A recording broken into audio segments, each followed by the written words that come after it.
Operation Turkey is a nonprofit that feeds the homeless a warm Thanksgiving meal. Simple. Super simple. Yeah. When you peel the onion, the layers that you find attract people to it. Conceptually, feeding the homeless, people get it.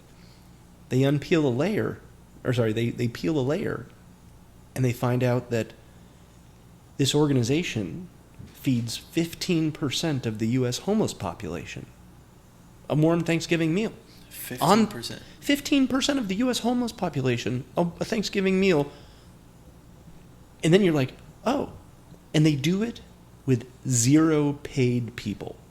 Not a single person in the organization takes $1. 15% of the entire nation. Yeah. That's a huge number. Yeah.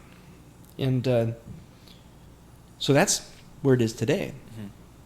But it started back in 2000. I had an idea for a grassroots program. I wasn't looking to build a nonprofit. I just wanted to do something where people at the end of Thanksgiving would plate up their leftovers and go hand it out to people in their community. Before I can ask somebody to do something, I need to figure out how to do it myself. Yeah. And so in 2000, my friend Walker Melma invited me to Thanksgiving at his mom's house. And after Thanksgiving, our meal, I told her my concept, which was, hey, can I get a paper plate and a plate of dinner? I need to bring it to a homeless person. And at first she's like, oh, let me get you my fine china and I was like, you're not going to get this fork, knife, spoon, or plate back. Do you have anything that's like disposable? She found some disposable things. And I had a meal with aluminum foil on it, sitting on my passenger seat as I'm driving downtown. And I found a man in a wheelchair in front of Buffalo Billiards that every time the door opened, he'd get a little blast of warm air. And so I walked up to him and I said, have you had a chance to eat? And he didn't say anything. He barely looked at me, kind of looked through me. And sitting next to him was another homeless man that said, he hasn't. If you leave it, I'll make sure he eats it. And so I give the plate of food to them, and I walk back to my car. And as I'm walking back to my car, and I get in, I look in my rearview mirror on the side there, the side view mirror, and I see the man who was talking to me feeding his friend and helping him eat. And I sat there and I cried. And I just couldn't believe it. And so the next year, I fed 2 people.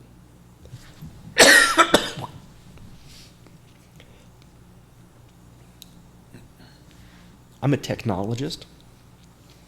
I like math and things. And so I thought, I'm going to double it every year. So the first year I handed out 1. Second year, 2. Third year, 4. Then 8. Then 16. And as we got to 32, one of the folks that I knew called me up and said, I got a location for you. And David, the gentleman who owns the Soup Peddler, gave me his kitchen on Thanksgiving.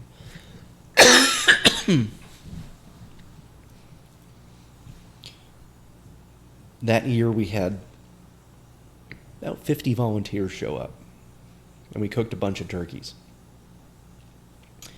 And sitting in the parking lot talking to all of them, one of the guys said, hey, I've got a restaurant in town. Actually, I got a few of them. Why don't we do it at my restaurant next year? And so Doug was very generous. He lent us his location, and that's the year that we jumped. Because it was 1, 2, 4, 8, 16, 32, but then it became 350, 600, 1,000, 2,000. There was a goal we had one year, which was we were going to feed 4,000 people. And it was a few years into it where I started calling it Operation Turkey. And then my wife Tina and her agency took us through a branding exercise and rebuilt our brand.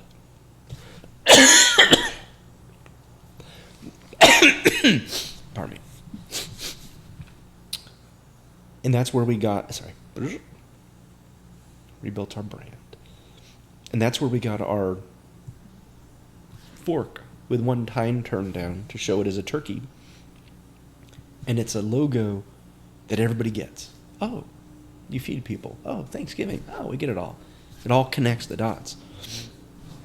And so as people peel this onion open and they realize, oh, this was started in Austin. Oh, it was started with one meal. Oh, like this is going to be our 24th time Operation Turkey operates.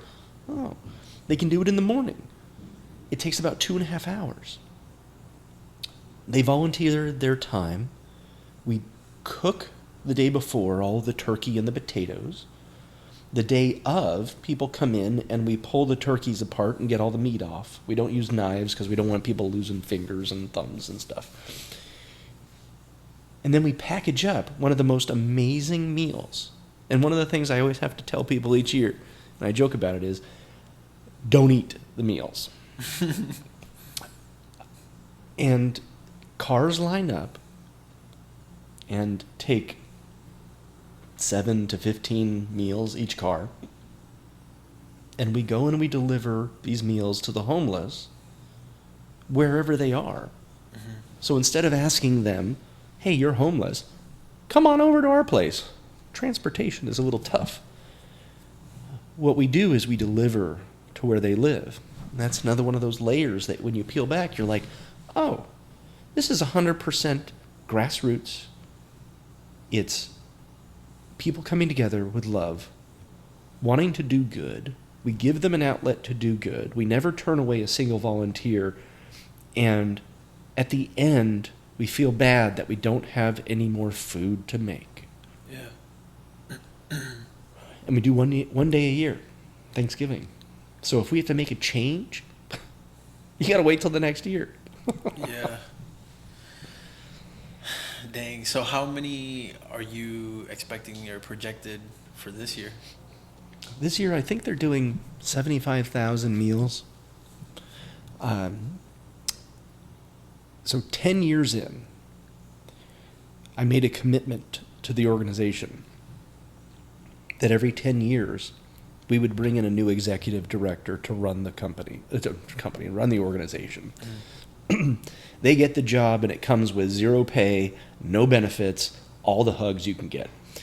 And so 10 years in, I handed off Operation Turkey to my really good friend, Brian Tolbert. And I stayed along with him. And so now I run the downtown Austin location.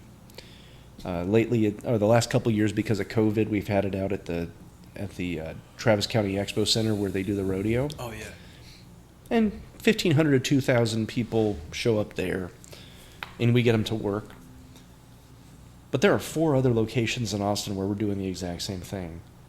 And then Houston, Dallas, we have the growth has been exponential. So there's locations everywhere.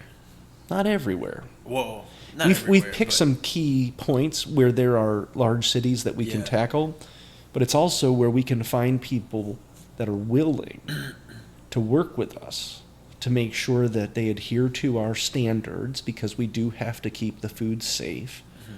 Mm-hmm. We will help them raise money locally to be used to pay for the food there, while at the same time raising money nationally to help pay for food as well.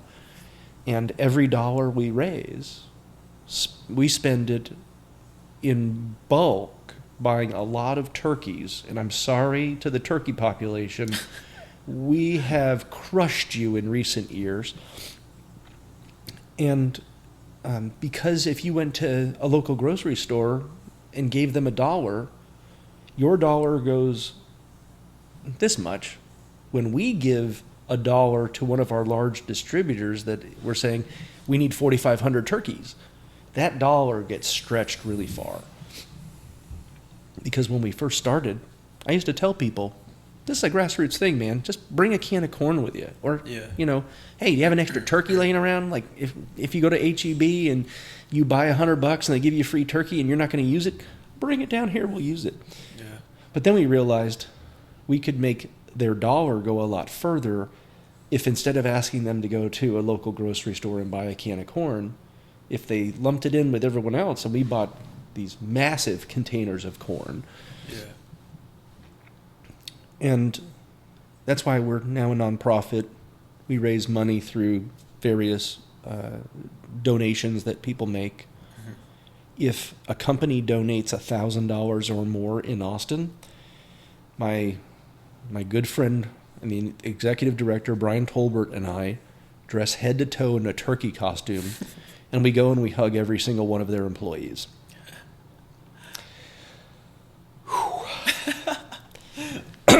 It's a lot. Yeah, I bet. When you go into a company and you're dressed in a turkey costume and they're like, what's this? It's like, your company donated a lot of money to my organization and I'm here to give you a hug to say thank you. And boy, I can convert people that are not huggers to want to give me a hug. In fact, Gary Keller of Keller and Williams here in Austin gave me a hug in my turkey costume one year. And it shocked people that he did. Is he like a germaphobe or something? No, I don't think he's a germaphobe. I just think that, he normally just shakes hands. He's not a hugger. Oh, okay. There's a lot of people that aren't necessarily huggers in the world. Yeah. They're not bad. They're just unaware of how important it is to connect our hearts together. And so a hug brings them as close as possible. Yeah. I started giving people more. I started giving out more hugs to people. Sweet. Recently. Every time I go home, I give everybody a hug. I love it. Yeah. I'm starting to love it as well. On Wednesdays, I can't help but hug every single person on the 512 ride. Yeah. And as people arrive late, I keep track, and I'm like, I haven't hugged you yet. Hang on. Yeah. Let me give you a hug. And people that are new, that come into the ride, I'm like, I'm hugging everybody else. I'm not going to leave you out, so I give them a hug their first time. Yeah. And sometimes they're probably like, who's this hugger guy? Yeah, yeah. He's the one that cares about you, that, the basics is, Yeah. I'm here to just brighten your day.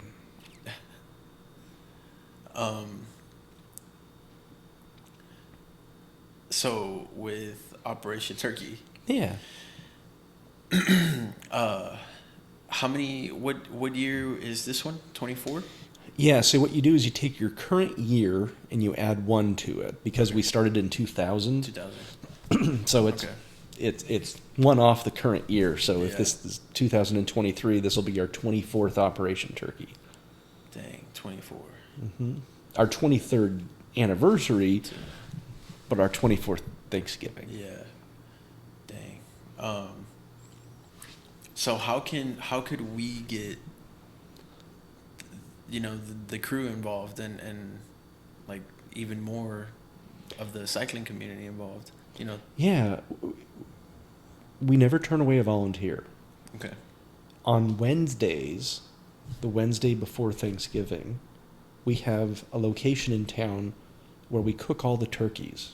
Turns out we smoke them on competition pit barbecues.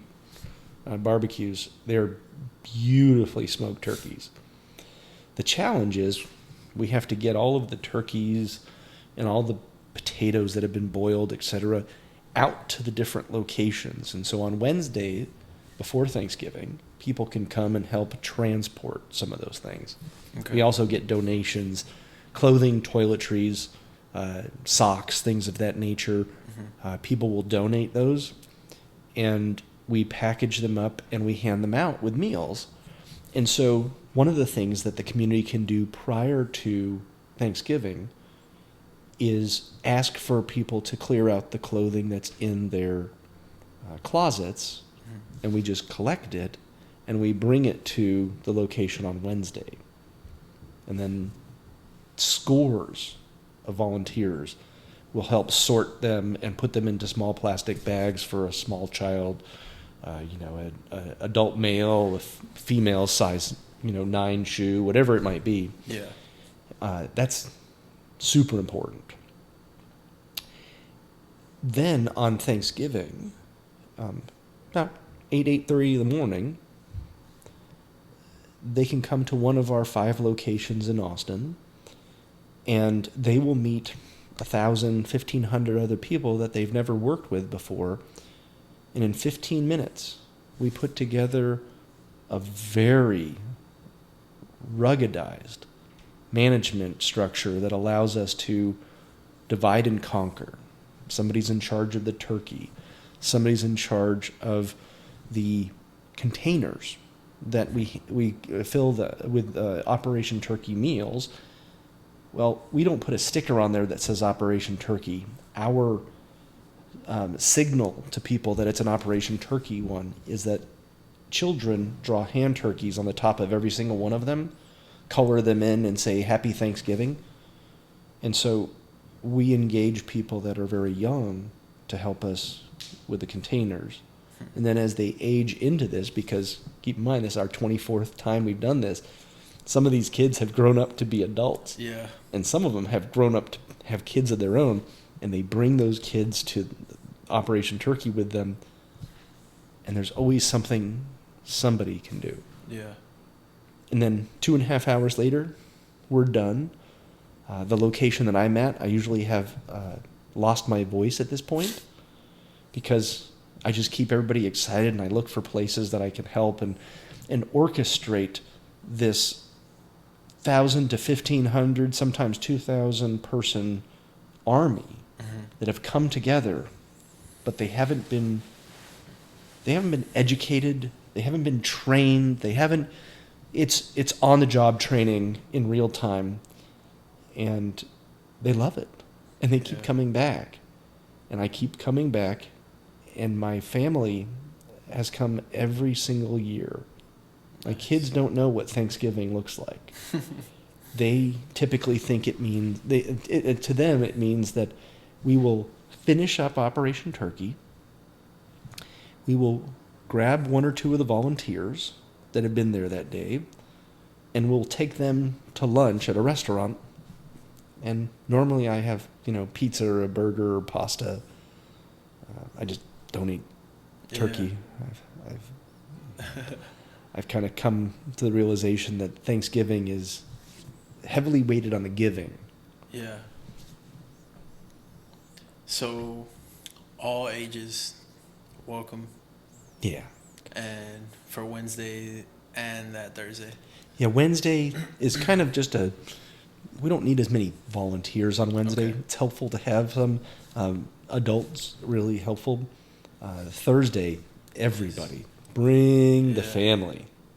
It is amazing. Mm-hmm. And what happens is we help out to prepare, package, deliver, and clean up from having served 2,500 meals in a location. Yeah. And that means within 2.5 hours, we've pushed out and cleaned up from 2,500 meals. It's crazy. Yeah. And we do that in 5 places around Austin. So 5 places in Austin, and then how many in Houston? I believe we have 2 locations in Houston, maybe 3. The numbers always jump up every year. Mm-hmm. Brian has done a really great job of, unfurling our wings and really bringing Operation Turkey to the U.S. Mm-hmm. So how many different cities? Yeah, I'll have to look on the website. Okay.